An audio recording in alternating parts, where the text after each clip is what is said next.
Good morning everyone. Today we will study about physical agents.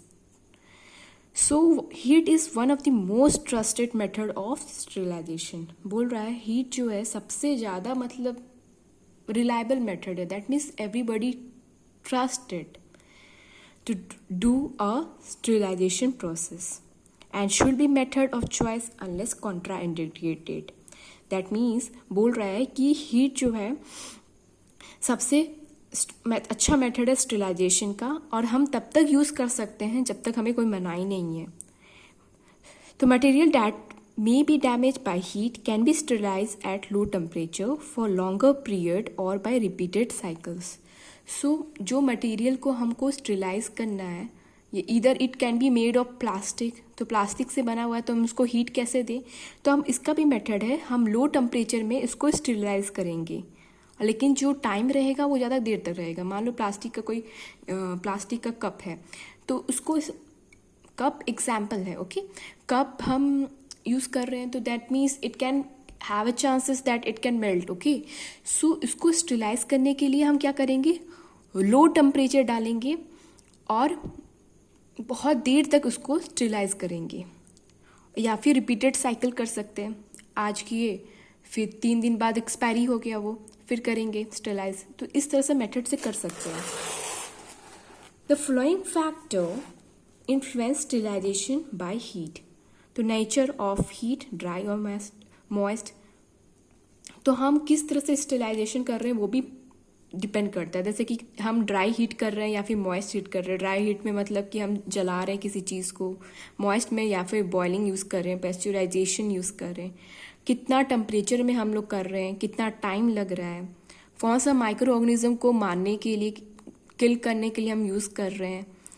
Characteristic of organism such as species, strain and sporing capacity. तो हम ये भी depend करता है कि कितना कैसा स्पीसीज है, कौन सा स्ट्रेन है उनका, या फिर उनके पास स्पोर है कि नहीं है. तो स्पोर जो होता है सबसे रेजिस्टेंस स्टेट होता है बैक्टीरिया का. ठीक है, तो type of material from which the organism have to be eradicated. तो मटेरियल पे भी डिपेंड करता है, प्लास्टिक से इरेडिकेट करना है, हटाना है माइक्रो ऑर्गेनिज्म को, या फिर कोई और मटेरियल से, ग्लास हो गया, समथिंग बेडशीट हो गया, तो उस पर भी डिपेंड करता है. तो नेचर पे डिपेंड करता है, टेम्परेचर एंड कौन सा नंबर, कितना नंबर में माइक्रो ऑर्गेनिज्म प्रेजेंट है, even they are having spore और नॉट.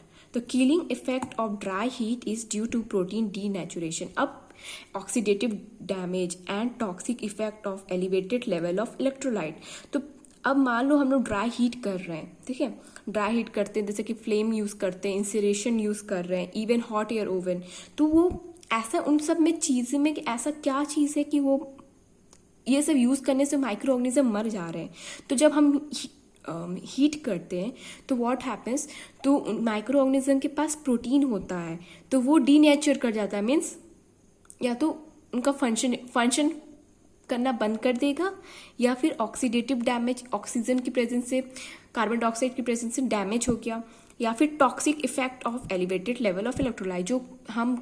जो इलेक्ट्रोलाइट है वो टॉक्सिक हो जा रहा है जरूरत से ज़्यादा, तो इसकी वजह से भी they can get damage. So remember that how they are killing, they are either by protein denaturation और either by oxidative damage it can happens, और it can happens by electrolyte become toxic. Okay, the lethal effect of moist heat is due to denaturation and coagulation of protein. तो सबसे harmful जो कि सबसे effective जो है moist heat का, वो क्या होता है, मॉइस्ट हीट क्या करता है, डीनेचुरेट कर देता है प्रोटीन को, या तो उसको कोगुलेट कर देगा, मतलब कि किसी चीज़ को इकट्ठा कर देना. ठीक है, कोगुलेट कर देना उसको बोलते हैं.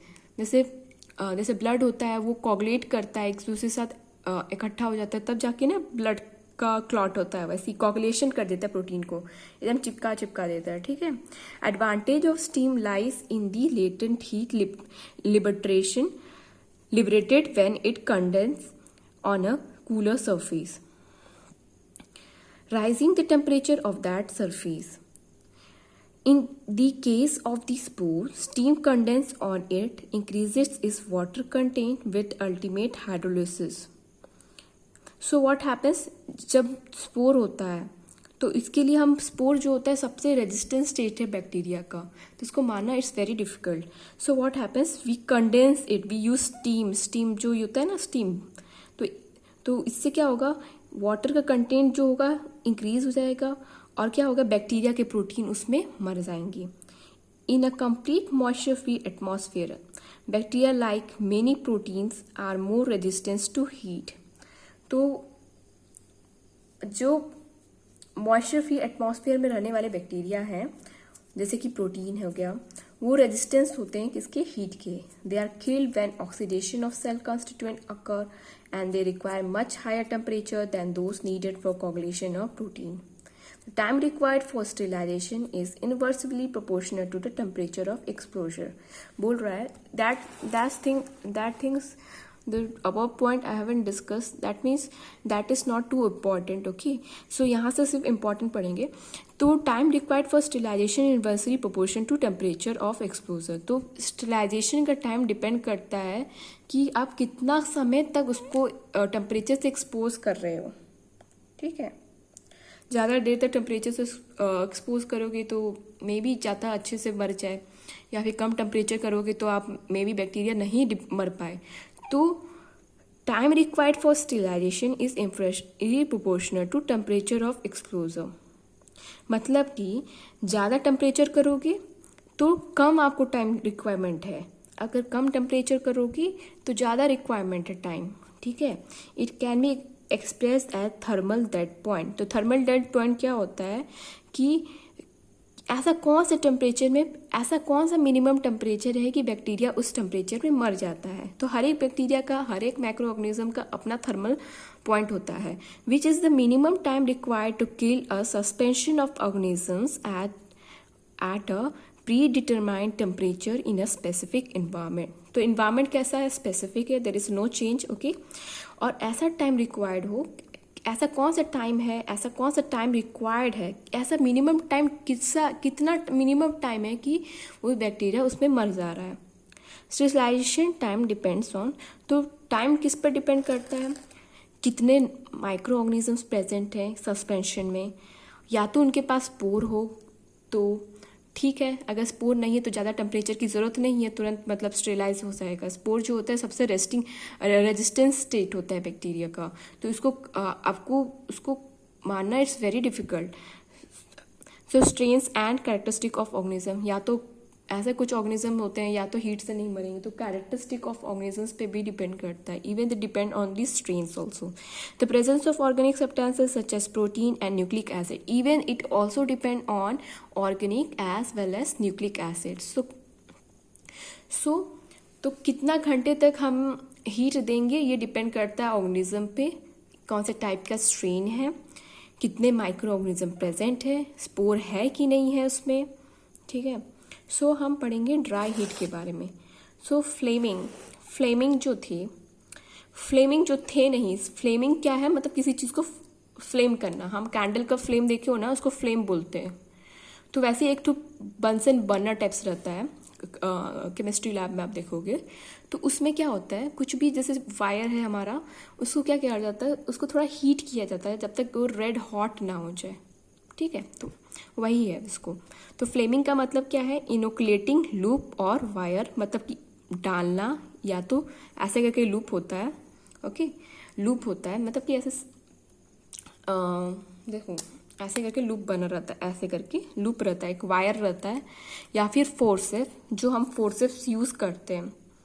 ओके, एंड सियरिंग्स, स्पैचुलास जो कि चम्मच टाइप्स का रहता है, वैसे स्पैचुलास रहता है केमिस्ट्री लैब में, are held in a Bunsen flame. So इनको फ्लेम के पास लेकर जाया जाता है till they become red hot. तो वायर को लगा दिया आपने, या फिर फोर्सेप हो गया, या फिर चम्मच टाइप का एक स्टील का बना रहता है जिससे सॉल्ट पिकअप करते हैं, तो उनको क्या करते हैं, फ्लेम के पास लेकर जाता है जब तक वो रेड हॉट ना हो जाए. Inoculating loop carrying infective material may be dipped in disinfectant before flaming to prevent spatching. So जो वायर है उसमें जाहिर सी बात है माइक्रो ऑर्गेनिज्म प्रेजेंट होगा, तो उसको पहले से डायरेक्टली हम फ्लेम में नहीं डालेंगे, उसको पहले डिसइंफेक्टेंट को वायर को डालेंगे, वायर को डिसइंफेक्टेंट में डालेंगे फ्लेम में डालने से पहले, सो दैट स्पैटरिंग ना हो। मतलब कि स्पैटरिंग कैसे समझाऊं, जैसे कि क्रैकर्स बस्ट करते हैं, जब हम पटाखा फोड़ते हैं तो क्या होता है, चट चट चट आवाज़ आती है ना, उसी तरह वैसा स्पैचरिंग ना हो, ठीक है, इसलिए किया जाता है flaming. Okay, so main purpose है कि कोई सा भी वायर है जो हम यूज़ कर रहे हैं उसको फ्लेम के पास, जैसे कि कैंडल फ्लेम जैसे बंसन बर्नर होता है, just search is from the internet, okay, what is Bunsen burner, और उसके बाद उसको वायर को डालते हैं, कैंडल टाइप्स के होते हैं। Suppose I will taking a example of a candle, उसके बाद रेड हॉट ना हो जाए तब तक, रेड हॉट तब तक ना हो जाए तब तक नहीं हटाना है उसको। और लेकिन हम डायरेक्टली उसमें नहीं डालते फ्लेम में, पहले उसके पहले इसको डिसइंफेक्ट करते हैं। क्यों करते हैं? सो दैट स्पैटरिंग ना हो, क्योंकि चट चट आवाज़ें आने लगती है, ठीक है। So it can affect your eyesight maybe, I don't no.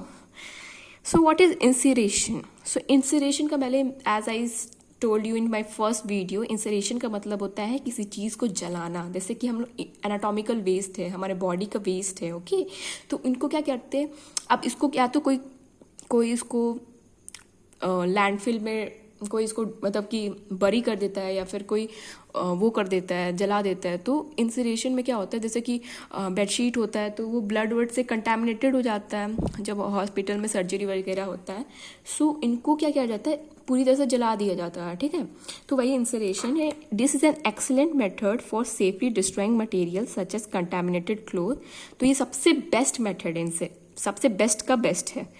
तो इसमें क्या करते हैं, कंटामिनेटेड क्लोथ हो गया, ब्लड से कंटामिनेटेड हो गया, एनिमल कारकेसेस जो हो गए, एनिमल के जो भी, जैसे कि एनिमल के जो भी वेस्ट प्रोडक्ट्स हैं what ever, and pathological material, जो भी मटेरियल पैथोलॉजी में यूज़ किया जाता है, ठीक है, वो सारे मेथड को, और प्लास्टिक सच एज PVC, जो भी प्लास्टिक है, पॉलीथीन है, can be dealt with similar, but polystyrene material emit cloud of dense black smoke hence should be autoclaved in appropriate containers. So listen carefully what it is saying. Normally समझ में नहीं आता लोगों को, इसलिए मैं पूरा A to Z एक एक लाइन करके बता रही हूँ। So be careful, okay, be alert, be attentive, okay. So क्या बोल रहा है, देखो नॉर्मल एग्जाम्पल लो, देखो हम जो आज के डेट में लेते हैं उसके हिसाब से लिंक करो, ठीक है। तो इंसिरेशन जो है सबसे बेस्ट मेथड क्यों है, क्योंकि ये जो होता है पूरी तरह से कंटैमिनेटेड चीज़ को हम जला दिए जाते हैं, ठीक है। तो आप क्या जला सकते हो, पैथोलॉजिकल मटेरियल है, तो हमको सबसे माइक्रोबायोलॉजी में सबसे इंपॉर्टेंट रहता है कि क्या चीज़ को कैसे स्टेलाइज करना, तो you have to remember this, okay. तो पैथोलॉजिकल मटेरियल है, एनिमल के कार्केस है, या फिर कोई कंटैमिनेटेड ब्लड से क्लोथ है, या फिर आप उसको प्लास्टिक को भी जला सकते हो, even you can burn PVC, okay, polyvinyl chloride, polythene को भी आप जला सकते हो, ठीक है, और can be dealt with similarly. But plastic को जला दिया आपने, PVC को जला दिया, पॉलीथीन को भी जला दिया, बट नेवर पॉलीस्टीरीन को कभी भी बर्न नहीं करते हैं। जला के हम पॉलीस्टीरीन को बर्न नहीं करते हैं। क्यों नहीं करते? क्योंकि अगर इसको जलाएंगे तो क्या होगा, there will be a very very bad smelling smoke, okay, धुआं निकलेगा, काला काला धुआं निकलेगा, जो अच्छा नहीं है हेल्थ के लिए। तो अब क्वेश्चन आता है उसको स्टेलाइज कैसे किया जाए। अब स्टेलाइज करने के लिए हम उसको ऑटोक्लेव करेंगे, ठीक है, ऑटोक्लेव करेंगे। अब बस ऑटोक्लेव करेंगे, अभी यहाँ पे कोई कुछ नहीं सोचना ऑटोक्लेव क्या होता है। आई विल जैसे जैसे आगे लेक्चर बढ़ेगा वहाँ से मैं बताऊँगी आपको, ठीक है। हॉट एयर ओवन, सो ड्राई हीट का क्या क्या है, फ्लेमिंग है, इंसिरेशन है, और एक होता है हॉट एयर ओवन। तो इसको लिंक करो, हमारा जो ओवन रहता है हमारे केक बनाने का, उससे लिंक करना, ठीक है। सेम उसी के प्रिंसिपल बस सब आधार है, ठीक है। So this is the most widely use method of sterilization by dry heat. So ये भी पूछ सकते हैं, जैसे मान लो आजकल कॉम्पिटेटिव एग्जाम में कहाँ से कोई भी क्वेश्चन बना देते पता नहीं चलता है। तो हॉट एयर ओवन ऐसा कौन सा ड्राई हीट का मेथड है जो सबसे बेस्ट है, सबसे एक्सीलेंट है, सबसे वाइडली यूज किया जाता है, वो है hot air oven. So remember that oven आप सबसे ज़्यादा प्रेफर करते हो, कौन सा, हॉट एयर ओवन, ठीक है। मीन्स यहाँ पे हॉट एयर से क्या लग रहा है, यहाँ पे कुछ गर्म सा एयर हम यूज़ कर रहे हैं, गर्म एयर यूज़ कर रहे हैं स्टेरिलाइजेशन के लिए. Let's see what is it written over here. Okay, this is the most widely used method of sterilization by dry heat. तो हम जो है क्लिनिकल में, हम मेडिकल क्या बोलते हैं, हॉस्पिटल्स में हॉट एयर ओवन ज़्यादा प्रेफर करते हैं. A holding period of 160 degree Celsius for 1 hour is use to sterilize. तो आगे नहीं पढ़ेंगे, अभी समझते हैं क्या है. बोल रहा है 160 डिग्री सेल्सियस टेम्परेचर में आप अपना ओवन को क्या करना, 160, not that oven, I am not telling you the home oven, I'm telling you the oven that is used in medical, okay, in the hospitals. okay, so यहाँ पे क्या करना है, ओवन को आपको सेट करना है टेम्परेचर में, जैसे कि आप अपने घर में का ओवन को सेट करते हो 160 डिग्री सेल्सियस. कितने घंटे तक करना, आप पूछना जाएगा ना कितना घंटा करना है, 2 घंटा 3 घंटा, तो यहाँ पे सिर्फ 1 घंटा यूज़ करोगे. किस चीज़ को स्टेरिलाइज करने के लिए, ग्लास वेयर. ठीक है, ग्लास का वेयर है. जो नाम लिखा हुआ है ना, सब इंटरनेट में सर्च करना क्या होता है ग्लास वेयर. ठीक है, forceps, even you can use scissor, कैंची, स्कैपल्स, ऑल ग्लास सिरिंज जो है, स्वैप्स है, कॉटन का पीस को स्वैप्स नहीं, कॉटन का पीस, सॉरी मिस्टेक, जो हम कोरोना वायरस में नाक में डालते हैं और मुंह में डालते हैं ना, वो स्वैब होता है, उसको स्वैब बोला जाता है. ठीक है, टेस्टिंग के लिए आपको ईयरबड टाइप्स दिखता होगा, वो स्वैब बुलाते हैं उसको. तो उसको आप कैसे स्टेरिलाइज, तो एक एग्जांपल तो याद हो गया, जो कोरोना वायरस में कोरोना को टेस्ट करने के लिए स्वैब डालता है, डॉक्टर डालते हैं, so that is called swab. ठीक है, even the pharmaceutical products such as liquid paraffins, dusting powder, fats and grease. तो फार्मास्यूटिकल मतलब फार्मेसी में जो पैराफिन्स है, जैसे कि वैसलिन टाइप्स होते हैं ना, लिक्विड पैराफिन्स हो गया, या फिर डस्टिंग पाउडर, जो हम लोग पाउडर यूज़ करते हैं, कैंडिड वर्डिक जो यूज़ करते हैं. तो even you can use sterilize this by the hot air oven. You can use fat and grease to sterilize it. तो क्या क्या एग्जाम्पल याद रखना है, दिमाग में सब कुछ याद रखना है. ठीक है, यहाँ पे ये नहीं होता ऑप्शन, सबको मालूम होना चाहिए. मान लो दे दिया तो फिर आपको बताओगे कैसे. तो पहला चीज़ था कि कोरोना का पहला ये जो था स्वैब था, ये तो याद हो गया. ठीक है, ग्लास सीरिंज था, सीरिंज जो कि इंजेक्शन में यूज़ करते हैं, तो वो सीरिंज था. इवन तो S for syringe, S for scissor और एस फॉर स्कैपल्स.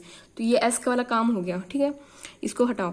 फिर फोर्सेप्स हो गया, फिर ग्लास वेयर हो गया. ठीक है, ग्लास वेयर, फोर्सेप्स एक नया आया, और एक और आया सीजर, स्कैपल्स एंड सीरिंज. ओके, और इवन जो फार्मास्यूटिकल प्रोडक्ट में आएगा पैराफिन्स, वैसलिन से याद रखना, और फैट और ग्रीस कर सकते हो sterilise. Hot air oven is a bad conductor of heat, it penetrating power is low. तो बोल रहा है ये ओवन जो होता है, hot air is a bad conductor of heat. तो हॉट एयर जो है ये गुड कंडक्टर नहीं है हीट के लिए, it's a bad conductor. So bad conductor क्यों कह रहे हैं इसको, क्योंकि ये जो होता है पेनिट्रेटिंग पावर इज लो. मतलब कि ओवन में हॉट एयर हम लोग स्विच ऑन कर दिए, वहाँ से गर्म हवा आ रहा है, लेकिन ये जो होता है हॉट एयर ओवन जो होता है, ये गर्म हवा का बैड कंडक्टर है. ठीक है, तो oven is usually heated bye electricity, जैसे कि हम लोग यूज़ करते हैं घर में इलेक्ट्रिसिटी के लिए, सेम यही है, इलेक्ट्रिसिटी के लिए यूज़ करते हैं, with heating element in the wall of chamber. तो हम जैसे कि हीटर में कॉइल यूज़ करते हैं, तो सेम चीज़ यहाँ पे भी एक हीटिंग एलिमेंट्स डालते हैं. कहाँ पे डालते हैं, तो ये चैम्बर के वॉल्स में, लुक देयर, ये चैम्बर है ना, इनके वॉल में, छत में डाल सकते हैं, यहाँ पे, तो इनके वॉल्स में डालते हैं, हीटिंग एलिमेंट्स डालते हैं. ओके, सो इसके बाद क्या होता है, it must be fitted with the fan to ensure even distribution of air and element of air pockets.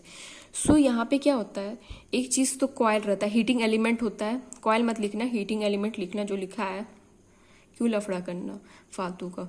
सो एक फ़ैन होता है. फ़ैन क्यों रखा जाता है, अब जाहिर सी बात है, कूलर वाला फ़ैन याद रखना भाई अपना. कूलर वाले फ़ैन में क्या होता है, उस फ़ैन को क्यों चलाया जाता है, और इसमें वाटर डाला जाता है कि सो दैट ठंडा सा कूलिंग इफेक्ट आए, राइट। सो यहाँ पे भी यूज़ होता है फ़ैन। फ़ैन का पर्पस क्या है कि जो गर्म हवा आ रहा है ऊपर से ही वॉल की छत से, उसको पूरा जगह पे फैला दे उसको। ऐसा भी हो सकता है ना कि छोटे छोटे एरिया में जब बहुत सारी इकट्ठा करके रखते हैं हम लोग, बहुत जैसे आप सोच रहे हो ना, बहुत सारे खेप बना के एक ही साथ भर के ना ओवन में रखा जाता है। मतलब बहुत सारा नहीं रखा जाता, मतलब रखा जाता है कि मतलब दोनों सब सारी जो इंस्ट्रूमेंट यूज़ कर रहे हो स्टेलाइजेशन के लिए, चाहे वो सीरिंज है, स्वैब है, तो उसको अगर आप इकट्ठा करके रखोगे तो जाहिर सी बात है कुछ को हॉट एयर लगेगा, किसी को गर्म हवा नहीं लगेगा। तो थोड़ा उसको सेपरेट सेपरेट रखेंगे तो जाहिर सी बात है कि हमको एक काम को करने के लिए 50 बार करना पड़ेगा।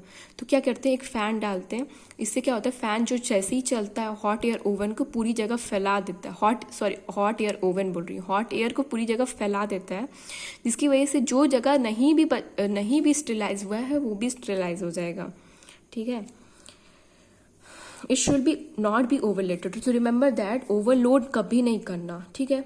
The object should be arrange so as to allow free circulation of air in between the object. तो ऑब्जेक्ट को थोड़ा थोड़ा डिस्टेंस पे ऐसे रख सकते हो, जैसे कि ये मान लो ये ऐसे है ना, लिखा हुआ है, ऐसे ही समझ लो ऑब्जेक्ट को रखा है आपने, ऐसे करके डिस्टेंस में रख सकते हो, सो दैट कि एयर का सर्कुलेशन हो सके, गरम गरम हवा यहाँ पर जा सके सारे एरियाज में। जैसे यहाँ पे वाटर एयर जा रहा है, इधर जा रहा है, इधर जा रहा है, इधर जा रहा है।